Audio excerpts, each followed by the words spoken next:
नमस्कार दोस्तों, पुरानी यादें मोटिवेशन चैनल में आपका दिल से स्वागत है। आज की कहानी में हम एक ऐसे व्यक्ति को देखेंगे जो अपने जीवन में बहुत सारी समस्याओं से जूझ रहा था। यह केवल उसके सोचने के तरीके की वजह से था। उसे लगता था कि मानव जीवन बहुत कष्टदायक है। वह सोचता था कि पशुओं का जीवन इंसानों से बेहतर है क्योंकि उन्हें इतनी समस्याएं झेलनी नहीं पड़ती। हम इंसानों को सदा चिंताएं सताती रहती हैं, जबकि पशु पक्षी आनंद से जीवन जीते हैं। तो आइए जानते हैं उसकी सोच बुद्ध ने कैसे बदली और कैसे वह जान गया कि मनुष्य का जीवन ही सबसे कीमती है। तो चलिए बिना किसी देरी के शुरू करते हैं। दोस्तों, एक व्यक्ति एक मार्ग में बहुत तेजी से आगे बढ़ रहा था। तभी अचानक वह दूसरे व्यक्ति से टकरा गया। इस पर वह दूसरा व्यक्ति क्रोधित होकर कहता है, अरे जानवर हो, क्या तुम्हें दिखाई नहीं देता? एक सांड की तरह लगातार आगे बढ़ते जा रहे हो। इस पर पहला व्यक्ति कहता है, काश आप जो कह रहे हैं वही सत्य होता, लेकिन दुर्भाग्यवश मैं एक मनुष्य हूं। उस पहले व्यक्ति के मुख से यह सुनकर उस दूसरे व्यक्ति का क्रोध शांत हो गया। वह उस पहले व्यक्ति से कहता है, लगता है तुम बहुत दुखी हो, वरना सौभाग्य की बात को दुर्भाग्य न कहते, क्योंकि एक इंसान का जन्म पाना तो बड़े ही सौभाग्य की बात है। मनुष्य का जीवन बड़ी कठिनाइयों से मिलता है और तुम हो कि एक जानवर होना चाहते हो। तभी वह पहला व्यक्ति कहता है, मित्र, क्या आपने कभी किसी जानवर को आत्महत्या करते हुए देखा है? क्या आपने कभी किसी जानवर को किसी दूसरे जानवर को धोखा देते हुए देखा है? क्या आपने किसी जानवर को अपने अतीत या फिर अपने भविष्य के लिए परेशान होते हुए देखा है? ऐसे में मनुष्य का जीवन भला सौभाग्य की बात कैसे हो सकती है? इससे अच्छा तो पशुओं का जीवन ही है। हम मनुष्य तो पशुओं से भी गए गुजरे हैं। उस पहले व्यक्ति की यह सारी बातें सुनकर वह दूसरा व्यक्ति कहता है, लगता है तुम बहुत दुखी हो, तुम्हारे जीवन में बहुत बड़ी समस्या आ पड़ी है। यदि ऐसा है तो तुम्हें इसका समाधान महात्मा बुद्ध के पास मिल जाएगा, तो वहां जाओ। तभी पहला व्यक्ति कहता है कि कौन है? क्या कोई साधु है, महात्मा है, ऋषि मुनि है, पंडित है? अगर वह इनमें से है तो इनमें से कोई भी मेरी मदद नहीं कर सकता। मैं ऐसे कई लोगों से मिल चुका हूं और इनके पास मेरी समस्या का कोई समाधान नहीं है। इस पर वह दूसरा व्यक्ति कहता है, वह इनमें से तो नहीं है, लेकिन वह क्या है यह मैं भी नहीं जानता।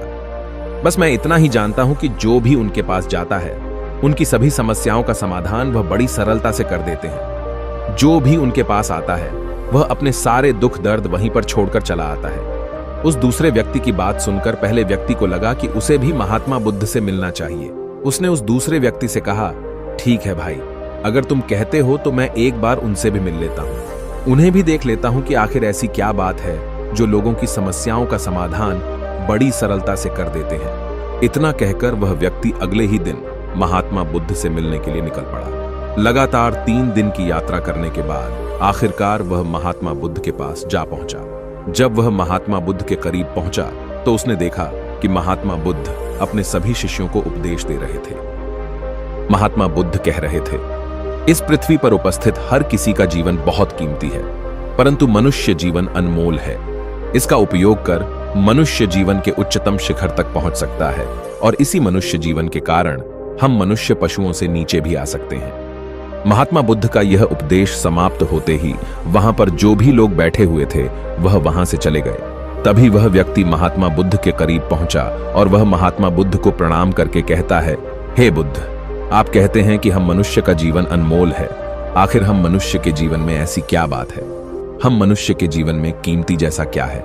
हम चिंता करते हैं, परेशान रहते हैं, हम अपने भविष्य के लिए हमेशा चिंतित रहते हैं। ऐसे ही हजारों प्रकार की समस्याएं हम मनुष्य के जीवन में चलती रहती हैं। लेकिन आप क्या जाने, आप तो एक साधु हैं। आपने तो ये सारी चीजें त्याग दी हैं और इसीलिए शायद आप ये सारी बातें बड़ी आसानी से कह सकते हैं।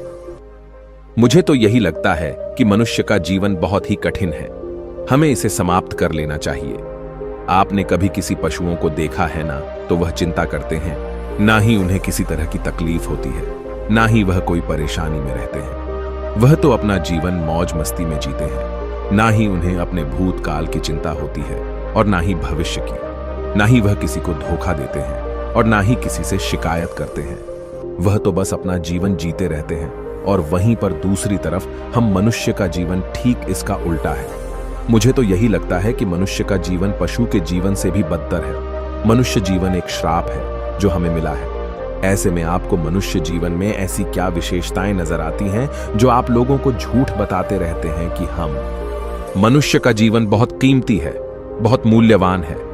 इस दौरान महात्मा बुद्ध उस व्यक्ति की सारी बातें ध्यानपूर्वक सुन रहे थे और वह उसकी मनोदशा को समझ रहे थे। आखिर में महात्मा बुद्ध मुस्कुराते हुए उस व्यक्ति से कहते हैं, भंते, तुम अपने जीवन के संघर्षों से भाग रहे हो। यदि तुम संघर्ष करोगे ही नहीं तो जीवन सफल कैसे बनेगा?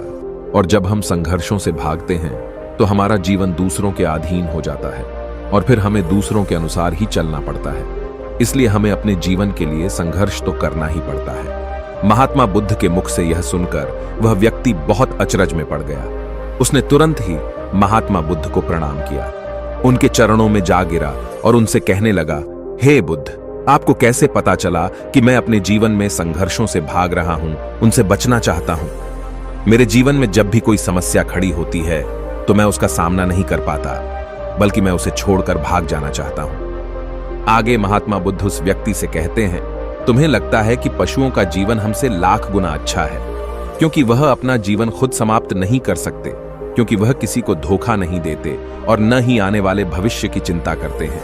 इसका मतलब यह तो नहीं कि पशुओं के जीवन में कोई संघर्ष नहीं है। पशुओं के जीवन में तो जन्म से लेकर मृत्यु तक संघर्ष ही होता है। जब वह छोटे होते हैं तो उनकी जान को खतरा होता है, वे अपनी जान बचाने के लिए संघर्ष करते हैं। जैसे जैसे बड़े होते हैं तो उन्हें अपना पेट भरने के लिए संघर्ष करना पड़ता है, फिर चाहे उनके सामने कोई भी क्यों ना हो, फिर चाहे उनके सामने कितनी भी बड़ी परिस्थितियां क्यों ना हो, वे संघर्ष करने से कभी पीछे नहीं हटते। लेकिन हम मनुष्य छोटे छोटे संघर्षों से डर जाते हैं। अगर हम उन पशुओं की तरह अपने जीवन में संघर्ष करने लगें तो मनुष्य का जीवन अपने आप ही सफल हो जाएगा। इतना संघर्ष अगर एक मनुष्य अपने जीवन में कर ले तो वह जो चाहता है वह कर सकता है, उसे पा सकता है। और जबकि इतना संघर्ष करने के बाद भी वह पशु अपने जीवन में कुछ भी नहीं कर पाता। भंते, वास्तविकता तो यही है कि बिना संघर्ष के कोई जीवन है ही नहीं। बिना संघर्ष के हमारा जीवन चल ही नहीं सकता। फिर चाहे कोई राजा हो या भिखारी, सबके जीवन में संघर्ष तो है ही। जो भी इन परिस्थितियों के खिलाफ संघर्ष नहीं करता, फिर चाहे वह मानव हो या पशु, उसका नष्ट होना तय है।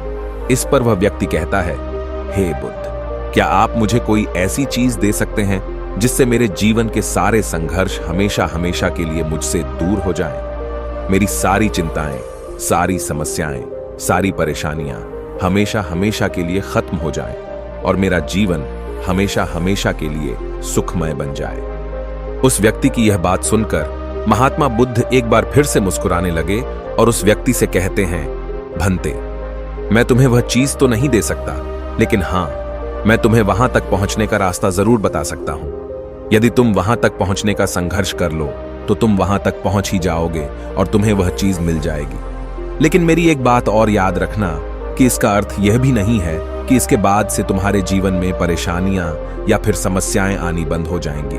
तुम्हारे जीवन में परेशानियां और समस्याएं तो आती ही रहेंगी, लेकिन उनका प्रभाव तुम पर बहुत कम हो जाएगा। तुम्हारे जीवन में दुख और समस्याएं तो आएंगी, लेकिन वह तुम्हें छू नहीं पाएंगी। और ऐसी अवस्था में चाहे तुम्हें कोई कितना भी दुख देने का प्रयास क्यों न करे, तुम्हें चाहे कोई कितना भी धोखा देने का प्रयास क्यों न करे, तुम्हें कभी भी धोखा नहीं मिलेगा। सब कुछ तुम्हारे पास ही होगा, लेकिन फिर भी वह तुमसे दूर रहेगा। महात्मा बुद्ध की यह बात सुनकर व्यक्ति महात्मा बुद्ध के सामने दोनों हाथ जोड़कर महात्मा बुद्ध से कहता है, हे बुद्ध, बताइए वह चीज क्या है और मुझे कहां मिलेगी? मैं उस चीज को पाने के लिए कुछ भी कर सकता हूं। मैं अपना पूरा प्रयास लगा दूंगा, लेकिन उस चीज को हासिल करके ही दम लूंगा। इस पर महात्मा बुद्ध ने उस व्यक्ति से कहा, सोच लो भंते, एक बार यदि तुमने रास्ता शुरू कर दिया तो तुम्हें उस रास्ते पर चलते ही रहना होगा जब तक कि तुम अपनी मंजिल को पाने ही लेते। और यह रास्ता अत्यंत संघर्षों से भरा होगा। क्या तुम अपनी मंजिल तक पहुंच पाओगे? इस पर व्यक्ति कहता है, आप मुझे वह मार्ग बताइए, मैं उस पर चलूंगा। मैं अपनी अंतिम सांस तक संघर्ष करूंगा, लेकिन उस चीज को हासिल करके ही दम लूंगा। इस पर महात्मा बुद्ध कहते हैं, सुनो, उस चीज का नाम है शांति, जो तुम्हारे मन के भीतर गहराइयों में है। जैसे यह समुद्र की लहरें ऊपर से तो बड़ी तीव्र नजर आती हैं और उछाल मारती हैं, जिन्हें देखकर हमारा मन घबरा जाता है, परंतु ठीक इसी के विपरीत उसकी गहराई में वह बहुत ही शांत होता है। और ठीक इसी प्रकार हमारे मन की गहराइयों में भी वह शांति छिपी हुई है। तुम्हें अपने मन की गहराइयों में उस शांति को खोजना होगा, उस शांति के लिए संघर्ष करना होगा।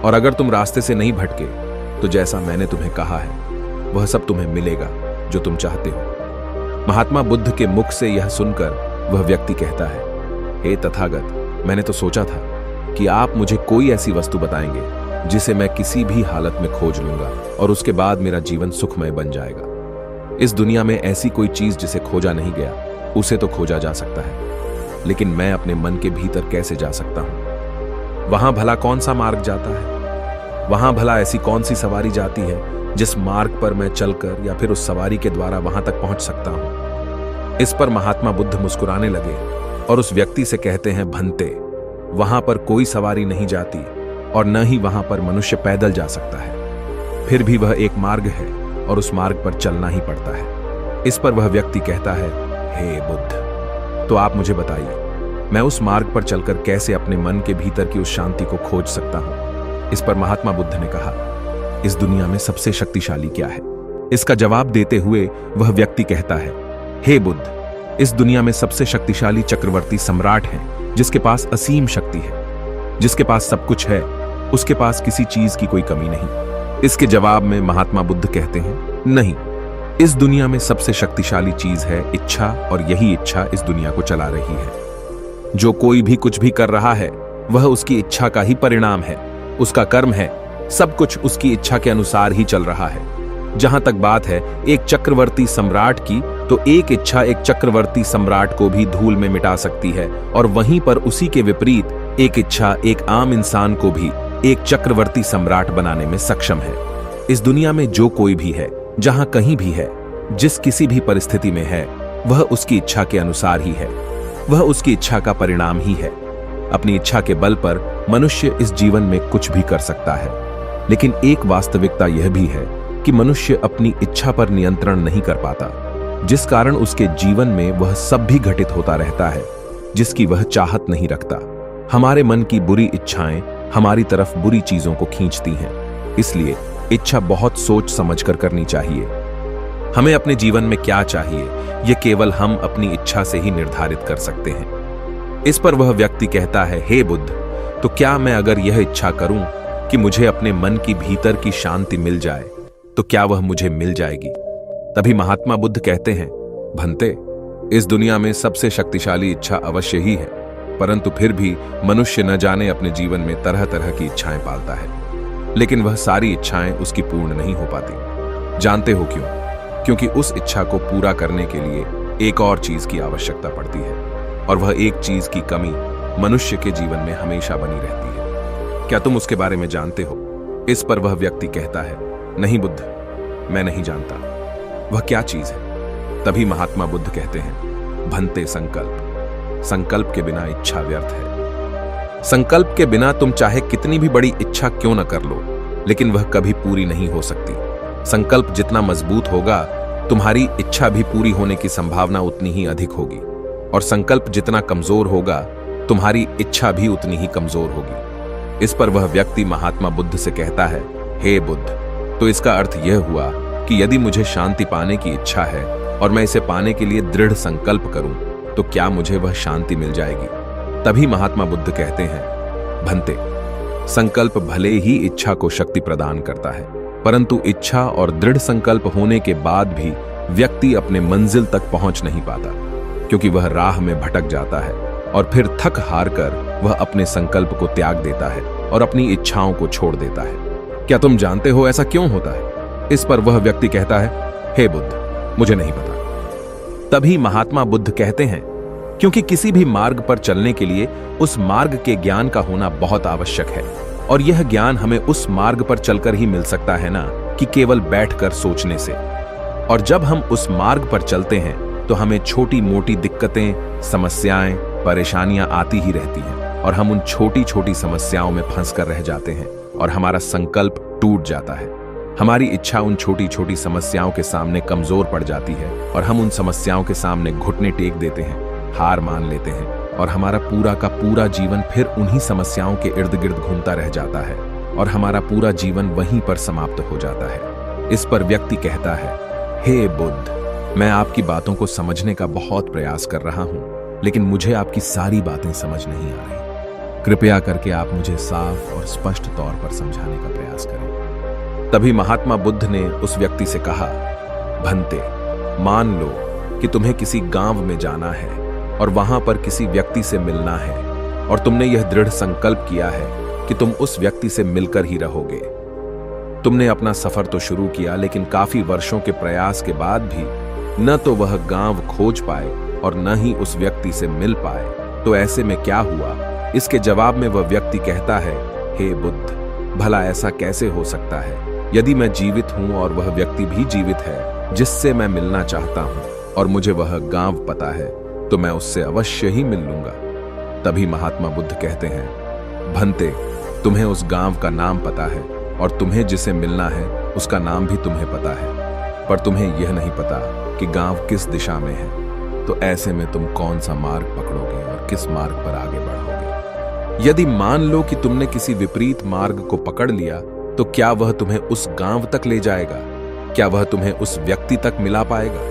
इस पर वह व्यक्ति कहता है, हे बुद्ध, इस अवस्था में तो यह कार्य बिल्कुल भी असंभव होगा। इस पर महात्मा बुद्ध मुस्कुराते हुए उस युवक से कहते हैं, भंते, मैं कब से यही तुम्हें समझाने का प्रयास कर रहा हूं। हमारी इच्छा, संकल्प होने के बाद भी हमें सही मार्ग का ज्ञान होना आवश्यक है। शांति को खोजने का जो मार्ग है वह ध्यान, और ध्यान भीतर होता है, बाहर नहीं। जब तुम अपने भीतर की शांति को खोजने के लिए ध्यान के मार्ग पर आगे बढ़ो कि अपनी इच्छा की पूर्ति के लिए तुम उस मार्ग पर आगे की ओर बढ़ते चलोगे, तो हो सकता है कि तुम्हारी राह में छोटी छोटी मुसीबतें, दिक्कत या तकलीफ आए, लेकिन तुम्हें उन समस्याओं का सामना करना ही पड़ेगा। तुम्हें उनसे लड़ना होगा, उनसे संघर्ष करना ही होगा, क्योंकि वह मार्ग तुम्हारे लिए बिल्कुल नया है। और पहली बार जब हम किसी मार्ग पर आगे बढ़ते हैं तो हमें यह नहीं पता होता कि अगला पड़ाव क्या होगा और आगे कौन सी कठिनाइयां आने वाली हैं। हमें तो वहां पर जाने के बाद ही पता चल पाएगा। वहीं पर दूसरी तरफ जो मनुष्य इन छोटी छोटी दिक्कतों में नहीं फंसता, वह अपने संकल्प पर दृढ़ बना रहता है। अपने जीवन में वह सब कुछ पा लेता है जो वह चाहता है, और अपनी मंजिल पर पहुंचकर उसे असीम शांति भी मिलती है। और जब मनुष्य अपने लक्ष्य को प्राप्त कर ही लेता है, तब उसे और कुछ पाने की इच्छा नहीं रह जाती। इसी प्रकार यदि तुम भी केवल मार्ग पर आगे बढ़ते रहो, तो तुम भी अपने मन के अंतर तक पहुंच जाओगे, और वहां पहुंचने के बाद तुम्हें किसी चीज की कोई आवश्यकता नहीं पड़ेगी। न ही तुम्हें कोई धोखा दे पाएगा, न ही तुम्हें कोई लूट पाएगा, और न ही तुम्हें कोई दुख पहुंचा पाएगा। उस अवस्था में पहुंचने के बाद न ही कोई मोह, न ही कोई चिंता, और न ही कोई समस्या रहेगी। तुम उस परिस्थिति से बड़ी सरलता से निकल पाओगे, और जब तुम अपने मन की उस शांति को प्राप्त कर लोगे, तो तुम एक पशु तो नहीं रहोगे और न ही एक मनुष्य रहोगे, बल्कि तुम मनुष्य से भी और ऊंचा दर्जा प्राप्त कर लोगे। और फिर तुम्हें कोई भी दुख कभी छू नहीं पाएगा। फिर तुम्हें किसी चीज की कोई परेशानी नहीं रह जाएगी, नहीं तो भविष्य की चिंता होगी, और न ही अपने बीते हुए भूतकाल की। तुम तो बस अपनी शांति में मग्न रहोगे, और तुम्हें किसी प्रकार का दुख कभी छू तक नहीं पाएगा। महात्मा बुद्ध की यह बात सुनकर वह व्यक्ति महात्मा बुद्ध के चरणों में गिर पड़ा और महात्मा बुद्ध से कहता है, हे बुद्ध, आपकी सारी बातें सत्य हैं, मैं आपकी सारी बातें समझ चुका हूं, लेकिन फिर भी मेरे मन में एक दुविधा है। मेरे पास क्या ऐसी कोई चीज नहीं रख सकता जिससे मेरी सारी दुख, सारी तकलीफें, सारी कठिनाइयां हमेशा हमेशा के लिए दूर हो जाएं? इस पर महात्मा बुद्ध मुस्कुराते हुए कहते हैं, भंते, यदि तुम बाहरी दुनिया से कुछ अपने पास रखना चाहते हो, तो तुम उस शांति को पाने का प्रयास छोड़ ही दो, क्योंकि तुम कुछ ऐसा पाना चाहते हो जिससे तुम्हारी समस्याएं कभी समाप्त नहीं होंगी, बल्कि और बढ़ती चली जाएंगी, क्योंकि तुम्हारी समस्याओं का समाप्त होना संभव ही नहीं हो पाएगा। और जानते हो ऐसा क्यों है? इस पर वह व्यक्ति कहता है, हे बुद्ध, पर ऐसा क्यों? इसका जवाब देते हुए महात्मा बुद्ध कहते हैं, भंते, क्योंकि बाहर तो पहले से ही शांति है, चारों ओर केवल शांति ही शांति है। हमें तो बाहर की शांति नजर आती है, लेकिन हमारे भीतर की शांति हमें नजर नहीं आती। और जो शांति हम बाहर की ओर देख रहे हैं, वह बाहर नहीं, बल्कि हमारे भीतर ही है। इसलिए जब तक तुम अपने अंतर को ठीक नहीं कर पाओगे, तब तक तुम बाहर कुछ भी नहीं कर सकते। जब तक तुम्हारे भीतर सब कुछ ठीक नहीं होगा, तब तक बाहर कुछ भी ठीक नहीं हो पाएगा। इतना कहकर महात्मा बुद्ध शांत हो गए, और वह व्यक्ति महात्मा बुद्ध की बातों पर विचार करने लगा। उसके पास महात्मा बुद्ध के बताए गए रास्ते के अलावा और कोई मार्ग भी नहीं था। उसने दृढ़ संकल्प लिया कि वह अपने भीतर की उस शांति तक पहुंचकर ही रहेगा। उसने ध्यान के मार्ग को अपनाया और आगे की ओर बढ़ने लगा। अब वह व्यक्ति अपनी मंजिल तक पहुंचता है या नहीं, यह तो उसकी संकल्प, उसकी इच्छा शक्ति और उसके मार्ग में लगातार आगे बढ़ने पर निर्भर करता है। उससे यह भी समझ आ गया कि मनुष्य का जीवन पशुओं से बुरा नहीं है, बल्कि उससे जैसा जीवन मिला है वही सही है और उससे वह और बेहतर कर सकता है। तो दोस्तों, आपने आज के इस वीडियो से क्या सीखा वह मुझे आप कमेंट में बता सकते हैं। इसी के साथ मैं उम्मीद है कि आपको आज की वीडियो पसंद आई होगी। तो इस वीडियो को उस इंसान को शेयर करें जिससे यह कहानी सुनने की जरूरत है और उसी के ठीक बाद चैनल को सब्सक्राइब करें। तो चलिए फिर मिलते हैं ऐसी एक और नई वीडियो में एक नए मैसेज के साथ। तब तक के लिए अपना ख्याल रखें। धन्यवाद।